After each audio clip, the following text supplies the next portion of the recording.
Bonjour à tous et bienvenue dans cette nouvelle édition de la culture religieuse, votre émission qui vous propose de découvrir ou redécouvrir des principes cultuels et culturels de l'islam. Aujourd'hui, notre invité, comme d'habitude, j'ai le plaisir d'accueillir Dr Ismail Hamed, historien et spécialiste en religion comparée. Merci d'être avec nous Merci, aujourd'hui. je vous en prie, merci. Alors, sur plusieurs épisodes, nous allons évoquer donc l'expansion de l'islam dans les pays africains, donc du nord de l'Afrique jusqu'au sud de Ouais. l'Afrique, donc tout le continent africain. Mais j'aimerais que l'on commence comme introduction par par une rectification. Beaucoup de dire sur le fait que après le prophète Mohammed, après la mort du prophète Mohammed, paix et bénédiction sur lui, il y a eu tellement une espèce de guerre, enfin, mais disons une préoccupation tellement importante de qui va le succéder qu'on oublie même de la sépulture du prophète. J'aimerais que vous nous parliez de cet épisode-là et que vous nous rectifiez ce qui doit être rectifié en fait. Donc alors, après la mort du prophète Mohammed sallallahu alayhi wa sallam, bien sûr que la transition de pouvoir, ça a été plus facile pour Sayyidina Abu Bakr al-Siddiq radiallahu anhu, puis il ne reste pas longtemps C'est-à-dire sur que le pouvoir. c'était facile, c'est-à-dire qu'il n'y a pas eu de conflit entre la communauté elle-même, c'est-à-dire qu'automatiquement, on a choisi Abu Bakr. Oui, bien sûr, Et que parce les que... dires, excusez-moi, je vous coupe parce que Ouais. c'est vraiment les dires, enfin l'histoire qui dit que la communauté ou les compagnons du prophète s'étaient tellement disputés ou s'étaient tellement entretenus sur ce sujet qu'on oublie d'enterrer le prophète ou une histoire assez abracadabrantesque, Ouais. si je puis dire. Ouais. Oui. Non, non, non, ça n'était pas comme ça. C'était des Ouais. discussions normales, mais le prophète Mahomet, il a beaucoup approché Abu Bakr. Il était le premier compagnon, le plus proche pour lui. Il était aussi un gendre de prophète. Il avait aussi l'entre-mariage entre les deux. Le prophète était le mari de Sayyida Aïcha radiallahu anha. Donc, Abu Bakr était toujours avec lui pendant le voyage de l'émigration de la Mecque à la Médine. Donc, il n'y a pas aucun doute. Alors, concernant le choisir, l'élection de Abu Bakr pour être le calife après le prophète Mahomet. C'est sans aucun doute concernant ça. Après, Abu Bakr, bien sûr, c'était Omar, celui qui était aussi élu par Abu Bakr, parce que aussi c'était le deuxième compagnon, c'est aucun problème pour tout ça. Peut-être après la mort de Sayyidina Omar, il a choisi 6 personnes, de choisir entre eux alors le calife qui le succédait après. Donc alors c'était Sayyidina Osman ibn Affan, c'est lui qui était élu après. Et puis c'est Sayyidina Ali ibn Abi Talib. Et on a beaucoup de traditions, beaucoup de hadiths du prophète Mahomet qui nous parlent de la position et même aussi par rapport à la classification de Sahaba. Et bien sûr, il a fait Abu Bakr au début, et après Omar, après Othman, et après c'est Ali. Donc ça, c'est bien sûr, c'était arrangé par le prophète Mahomet lui-même. Oui, après Sayyidina Ali radiallahu anhu, oui, ça commence une période de sédition. Alors Le par schisme. rapport au pouvoir et avec l'apparition de quelques groupes extrémistes dans l'histoire de l'islam, comme les chiites et comme le khawarij et comme certains gens comme ça. Mais alors, c'était une petite période, mais après la stabilité, donc on ne parle que peut-être de 5 ans, comme ça. Après, avec la fondation de royaume de Zemayad à Damas, alors c'était la stabilité de l'État islamique ou le califat islamique. Après, ça commence alors une période magnifique, une période splendide de l'histoire, avec aussi la propagation de l'islam dans un grand pays de monde entier. Ça commence bien sûr avec les conquêtes arabes Très qui bien. étaient pacifiquement passées jusqu'à à l'ouest de l'Afrique, le Maroc, et puis se déplacer vers l'Europe, vers l'Andalousie ou l'Espagne. C'était tout près d'être aussi en France. Après ça aussi, c'était répandu à l'autre côté, alors jusqu'à la frontière avec la Chine, l'Inde, tous ces pays-là de l'Asie. Et puis c'était encore propagé jusqu'au centre de l'Afrique. Donc c'était comme ça juste après quelques décades ou après quelques dizaines d'années Décennies. après la mort Oui. du prophète Mahomet. Donc, ce qu'on peut dire pour finir cette introduction, c'est que les expansions de l'islam, c'est après le prophète. Le prophète n'a pas, durant sa gouvernance, donc son message, n'a pas voulu étendre les terres, mais a plutôt voulu propager le message de l'islam, si j'ai bien compris. Ah, oui, bien sûr, pour le prophète Mahomet, donc pour la propagation de l'islam, ça a été répandu automatiquement par rapport, bien sûr, le message a été Mais le prophète, bien sûr, n'a pas envoyé alors des armées ou des soldats, ou même comme ça, mais c'était des messagers de lui pour aller dans plusieurs pays. Et comme on connaît bien sûr que pendant le 6e année, il a envoyé beaucoup de messagers en Égypte pour Cyrus al-Muqawqas. Il a envoyé Hatib ibn Abi Balta'a, ça c'est pour alors l'appeler pour l'islam. Il a aussi envoyé pour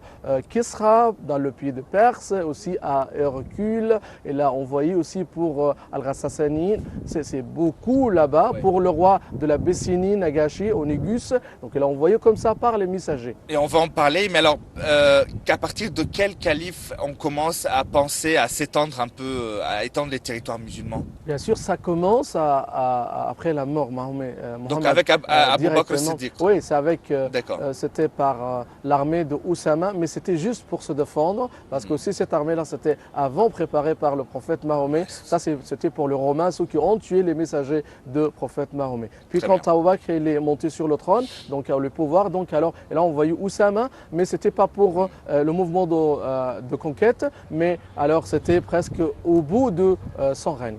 Très bien. Alors un petit commentaire, disons pour résumer, introduire encore un petit peu davantage, et on revient après ça.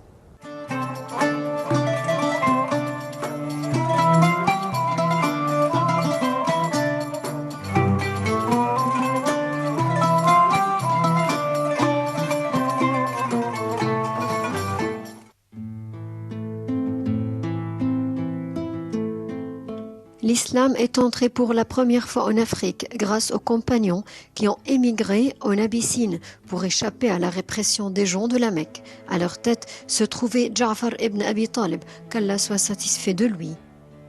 Et c'est par son biais que le Néguez, qu'Allah lui fasse miséricorde, a embrassé l'islam. L'islam s'est véritablement propagé en Afrique à l'époque des conquêtes islamiques. L'histoire de la conquête de l'Afrique est étonnante, car elle n'a duré en tout et pour tout que 3 ans ou un peu moins, durant lesquels l'islam a atteint des vastes territoires aux populations.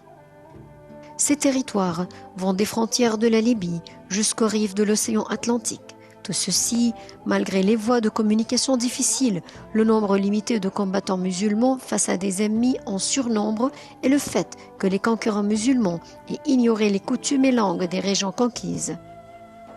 Mais avec leur foi, leur sincérité et leur détermination, ils sont parvenus à conquérir toutes ces régions, un fait qui jusqu'aujourd'hui suscite l'étonnement des historiens musulmans et non musulmans. L'islam est entré en Afrique par 3 voies, Bab el-Mandab, le détroit qui sépare Djibouti et le Yémen, et la mer Rouge. C'est par cette voie que l'islam s'est répandu dans la corne de l'Afrique. Les Arabes entretenaient des liens avec la côte orientale de l'Afrique bien avant l'islam en raison de sa proximité de la péninsule arabique. Le sud de l'Égypte, l'islam s'est propagé à travers cette voie jusqu'en Nubie et le pays de Canurus. Et enfin le Maghreb, où l'islam est arrivé par cet axe en Afrique de l'Ouest et en Afrique centrale.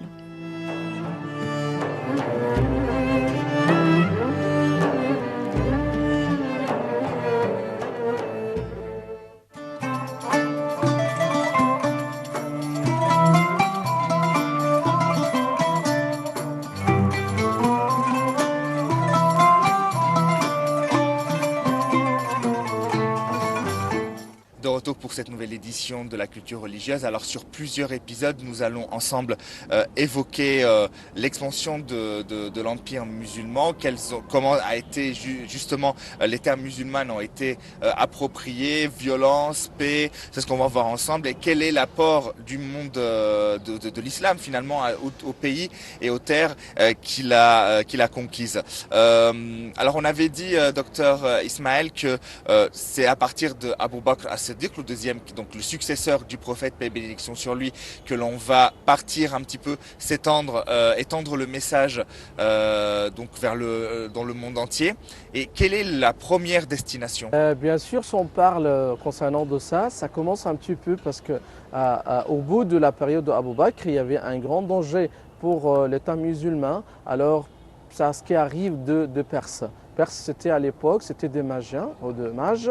Donc c'était Magus, zoroastrianisme, c'est ce qu'on appelle comme ça. Il y avait des grands dangers de ça. Puis il a envoyé alors une petite armée avec Sayyidina Khalid ibn al-Walid. Puis c'était répandu dans ces côtés-là. Et après, c'était dans le pays de la Syrie, au plat de Cham, c'était là-bas.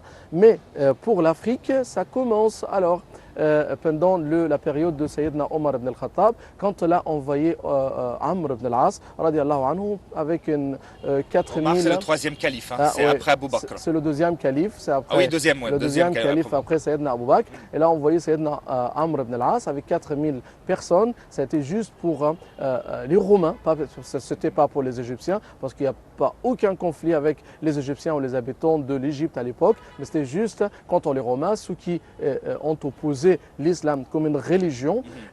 Donc c'était plus facile, quelques mois après cette mission alors qui était envoyée, que l'Égypte était convertie à l'islam après ça. Ce qui était intéressant dans l'Égypte, c'est qu'on a appelé justement l'armée d'Amr ibn al-As. D'ailleurs, Amr ibn al-As, la mosquée du général d'armée Amr ibn al-As, c'est la plus vieille mosquée d'Égypte et de toute l'Afrique. C'est la première à avoir été construite sur le sol africain. Ouais. Elle est toujours au Caire d'ailleurs, si on peut la visiter. Fustat. Ouais, à Fustat, dans le complexe des religions. Et donc, ce sont les Coptes égyptiens, donc les premiers habitants d'Égypte, hein, il faut le dire, qui ont appelé l'armée musulmane à les délivrer de l'oppression romaine, si j'ai bien compris. Oui, bien sûr, ça a été ce cas-là. Donc, il était beaucoup oppressé, beaucoup persécuté et torturé par les Romains. C'est à cause de la différence la différence religieuse entre les deux par rapport à la nature de Jésus, le monophysitisme et le diophysitisme. C'était cette question-là après le conseil de Chalcédoine. Donc, ça commence le conflit de l'Église et c'était bien sûr, ça a été séparé entre les catholiques et les orthodoxes après ça. Donc, c'était une oppression, c'était une persécution féroce pour les Égyptiens. Et quand les Arabes arrivent en Égypte, c'était beaucoup bienvenu par les Égyptiens, ceux qui ont aidé, ceux qui sont unis les Arabes contre les Romains, même que les Romains, ils étaient chrétiens aussi avec eux. Donc, juste on parle jusqu'à le 20 au 21, après l'émigration du prophète Mahomet, l'islam a été répandu en Égypte entièrement. Et puis, Sayyidina Amr ibn al-As, c'est lui qui était le gouverneur de l'Égypte, il a envoyé alors Uqba ibn Nafi' pour aller pour le pays de l'Afrique. Pour le pays de l'Afrique dans les sources islamiques, c'est-à-dire la Tunisie. Et après, Uqba ibn Nafi' il a fait aussi un petit peu d'extension vers l'Algérie, c'est ce qu'on appelle aussi le Maghreb moyen. Et après, avec Moussa ibn Nusayr, celui qui, bien sûr, a fait comme ça, le Maroc entièrement, le Maghreb entièrement pour la zone. Et après, pour l'Andalousie ou l'Espagne. Par l'autre côté, vers le sud de l'Afrique, c'est encore une autre phase très importante. Sayyidina Amr ibn al-As, il a envoyé aussi des gens pour aller vers la Nubie, pour aussi les inviter à l'islam. Et bien sûr, c'était juste pour l'exploration de ce pays-là qui était très loin de l'Égypte. 10 ans après, c'était Sayyidina Abdullah ibn Sa'd ibn Abi Sarh, celui qui fait alors vraiment... on ne peut pas dire que c'est une confrontation, mais c'était, alors elle a envoyé quelques-uns pour aller là-bas vers la Nubie et pour leur parler vers l'islam et tout ça. Et comment ça s'est passé justement? On aimerait bien connaître, là vous avez introduit de manière générale, mais si on parle de plus en détail, l'Égypte, comment s'est faite la conversion de l'Égypte alors que les premiers habitants étaient donc des chrétiens orthodoxes, qu'on appelle des Coptes, très proche de la culture pharaonique aussi, parle une langue proche un mélange de grec et de hiéroglyphes. Donc comment ça s'est passé? Est-ce que ça a été bien accueilli ou pas? Ça a été très bien accueilli, je peux assurer tout ça. Aussi la période christianisme chrétienne pour l'Égypte, ça a été une phase très importante à travers l'histoire égyptienne. Mais avant tout ça, l'Égypte, c'était un pays païen comme les Romains, comme les Grecs. Et avant, c'était aussi un pays à l'époque des pharaons, donc avec un mélange de cultures, soit avec aussi le paganisme, ou aussi par l'autre côté par les messages de prophètes qui vivaient en Égypte, avec aussi les messages de Sayyidina Ibrahim, Sayyidina Yaqub, Sayyidina Youssef, Sayyidina Moussa et les autres prophètes qui vivaient en Égypte. l'Égypte, ce qu'on appelait les Égyptiens pour le monothéisme et pour adorer un seul Dieu. Donc c'était presque comme un mélange de religion à cette époque-là. Après la période chrétienne, l'arrivée des Arabes, et puis beaucoup de tribus arabes ont venu en Égypte, étaient beaucoup mélangées avec les Coptes ou avec les Égyptiens. Ça ce qui est aussi grâce de beaucoup d'intermariages entre les deux. Jusqu'au 5e siècle, alors c'était la proportion des Arabes, c'était beaucoup plus que la proportion chrétienne, mais aussi il y avait les Arabes, il y avait les musulmans, en même temps il y avait aussi les chrétiens qui étaient libres pour pratiquer leur religion. Donc c'était aucun problème pendant cette période-là, et je pense par rapport au traitement de Sayyidina Amr ibn al-As avec les Coptes pendant cette période, c'était un traitement magnifique, particulièrement quand le patriarche du Benjamin, c'était le patriarche de l'église d'Alexandrie, il était en fuite pendant des ans, c'est à cause de l'oppression des Romains. Et puis Sayyidina Abbas l'appelait pour revenir et aussi pour récupérer son poste, pour être aussi de nouveau le patriarche de l'Église. Et d'ailleurs, cette cohabitation entre musulmans et chrétiens, ce n'est pas rare, hein. Même en Andalousie, quand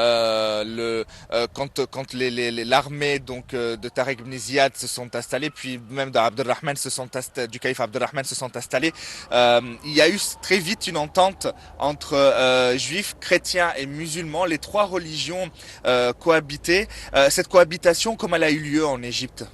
Bien sûr, ça a été parfaite, vraiment, d'après les sources, et même les sources chrétiennes eux-mêmes, ceux qui nous parlent très bien alors sur le traitement et la coexistence entre les Égyptiens, soit les Arabes, soit les Coptes et tout ça. Et bien sûr, beaucoup du calife et beaucoup de rois arabes et musulmans, ils ont beaucoup profité du chrétien. Alors ils ont fait leur ministre soit un juif, soit un chrétien. Ça a été beaucoup utilisé. Et bien sûr, le calife Al-Mu'izz al-Din, alors son ministre, c'était un juif qui s'appelle Yaqub ibn Kallas. Donc encore, son médecin, peut-être aussi c'était un chrétien.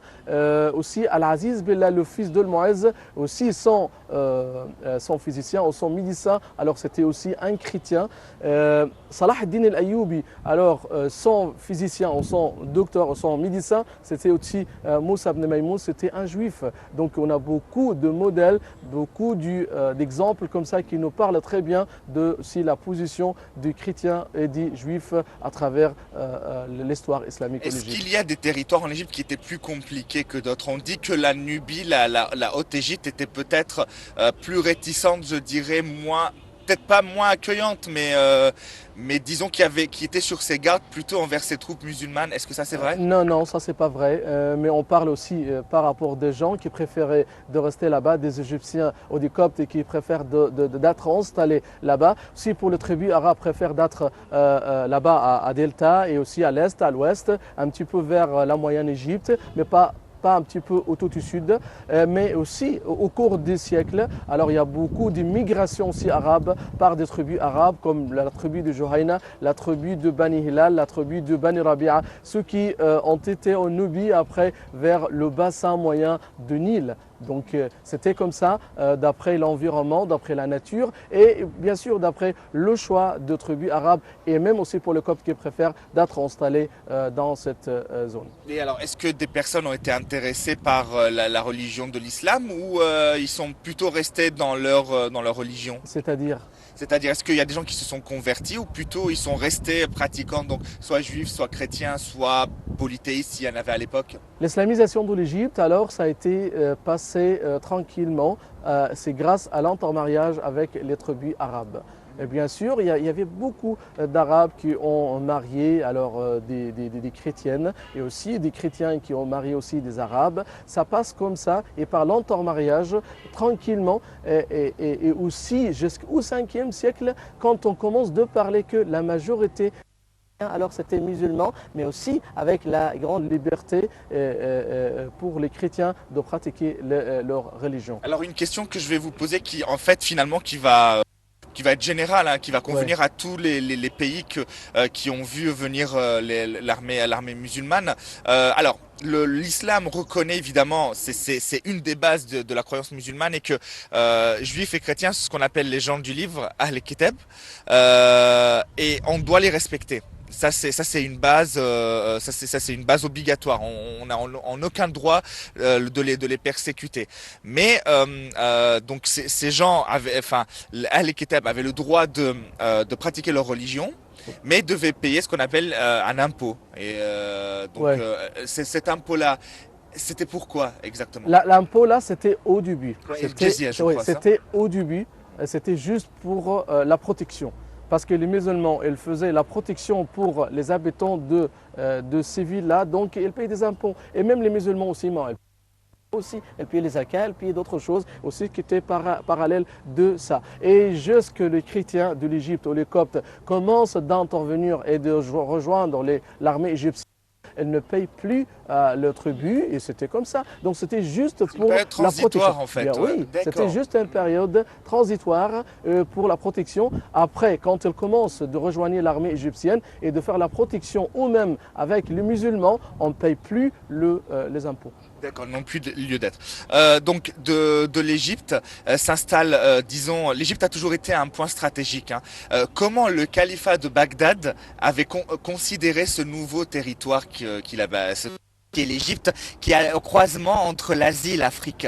Et comment il y a eu la collaboration entre le calife qui était installé, ou le gouverneur qui était installé, c'est calife hein, à l'époque en Ah, bien Égypte, sûr, ouais. en Égypte. Donc le calife qui était en Égypte et disons le suprême calife qui était à Bagdad. Bien sûr, ça dépend aussi de la période en Égypte. Pendant la période fatimide, oui, le roi d'Égypte s'appelle le calife fatimide. Okay, mais c'était avant, c'était le gouverneur de l'Égypte. Et puis les Fatimides étaient un petit peu indépendants, étaient très loin bien sûr, de la domination abbasside de l'Égypte. Et bien sûr, et parce que aussi la différence sectorale entre les deux, les Abbassides étaient sunnites et aussi les Fatimides étaient chiites. Il y avait une sorte de conflit. Mais avant Ibn Touloun, il était un sunnite, donc il était aussi bien sûr sous la domination des Abbassides. Elle reconnaît bien sûr le calife abbasside et même le calife abbasside aussi, ils ont bien apprécié la position stratégique pour l'Égypte et la valeur pour l'Égypte, pour l'État musulman et pour l'Empire musulman en général. Alors à partir de là, donc l'armée musulmane commence à s'étendre et puis si on commence par l'Afrique du Nord, on a donc ce qu'on appelle maintenant l'actuelle Libye, ensuite l'Algérie, les tribus berbères justement, les Amazighs qui se sont vite convertis et qui sont entrés dans l'islam et qu'on a beaucoup utilisé parce que ce sont des guerriers des guerriers redoutables. On va commencer étape par étape si vous le voulez bien. Comment on a marché, l'armée a marché donc en Afrique du Nord. L'Afrique du Nord, c'était pas par une armée. Donc alors, comme déjà dit, c'était Uqba ibn Nafi' al-Fihri, puis c'était Moussa ibn Nusayr et Tariq ibn Ziyad. Après ça, c'était grâce à Al-Mouravid, alors Al-Mourabitin. Alors l'islam, ça a été répandu alors à l'ouest de l'Afrique. Ça fait une partie très importante aussi pour l'islam. Donc ça commence là-bas dans le royaume de Ghana, le royaume de Mali, le royaume de Sonrhaï, le royaume de Takrour. C'est beaucoup de royaumes qui étaient là-bas. En Afrique du Nord, tout ça? Non, à l'ouest de l'Afrique. Ah. C'est à l'ouest de l'Afrique. C'est le pays au sud du Sahara. C'est pas au nord du Sahara. D'accord. Okay. En fait, ils ont commencé, je comprends pas, donc ils ont commencé par le sud du Sahara, pas par le nord, c'est ça? Non, mais le nord, oui, c'était commencé, mais après le nord. Parce qu'aussi, il y a d'autres phases très importantes pour la propagation de l'islam au sud du Sahara et même aussi vers le centre de l'Afrique.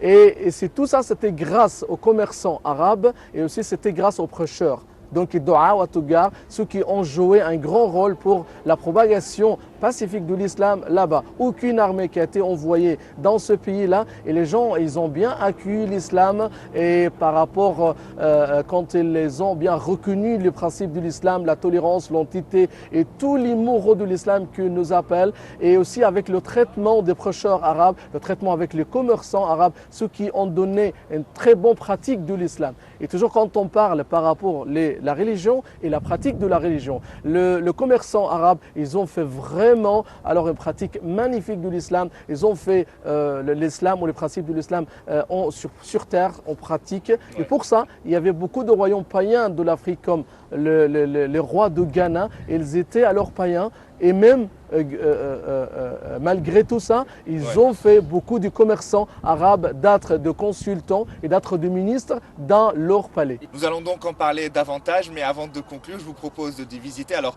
nous avons parlé de la plus vieille mosquée mosquées en Égypte et en Afrique, la mosquée de Amr ibn al-As. Nous allons la visiter ensemble et on revient après ça.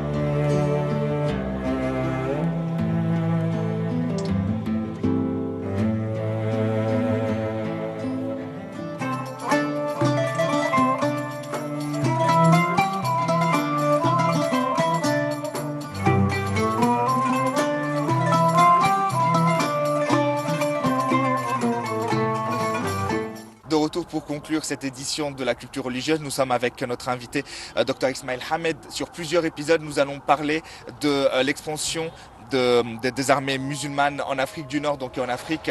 Dr Ismail, pour conclure, nous restons donc sur les pays de l'Afrique du Nord. Vraiment, comme vous l'avez évoqué avant de prendre cette petite pause, les commerçants ont été, si vous voulez, les éclaireurs. Les gens étaient séduits par l'honnêteté des commerçants musulmans et finalement ont bien accueilli cette armée d'une nouvelle religion qui n'était pas la leur. Oui, bien sûr, ça a été, mais ça c'était à l'ouest de l'Afrique.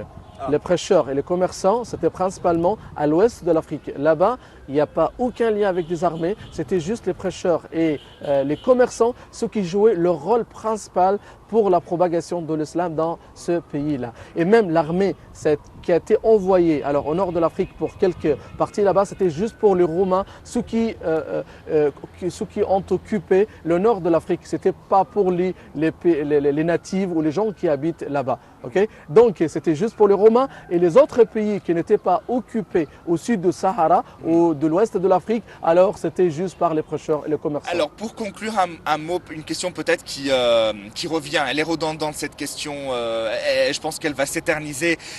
Est-ce qu'il y a des tribus en Afrique du Nord qui ont été forcées à être arabisés et islamisés, où chacun est venu de son propre gré. On parle par exemple pour la communauté en grec berbère ou en arabe en berbère les Amazighs. Beaucoup disent qu'ils ont été forcés à entrer dans l'islam. Est-ce que c'est vrai ou pas? Le principe pour la religion, tu ne peux pas forcer une personne pour changer sa religion. Ça n'existe pas. Même si tu veux mourir la personne, te faire mourir, la personne ne peut pas changer sa religion forcément. Okay? Donc ça a été leur propagation de la conversion vers l'islam, c'était pacifiquement et bien sûr par le vouloir de la personne lui-même. Très bien, Dr Ismail Hamed, vous êtes spécialiste en religion comparée, j'allais dire littérature comparée, en religion comparée. Merci d'avoir été avec nous. Je vous retrouve donc la prochaine fois pour la suite de nos épisodes. Merci à vous, chers téléspectateurs. Je vous retrouve donc une prochaine fois avec notre invité Dr Ismail Hamed. Nous allons évoquer l'expansion de l'empire musulman ensemble. À très bientôt.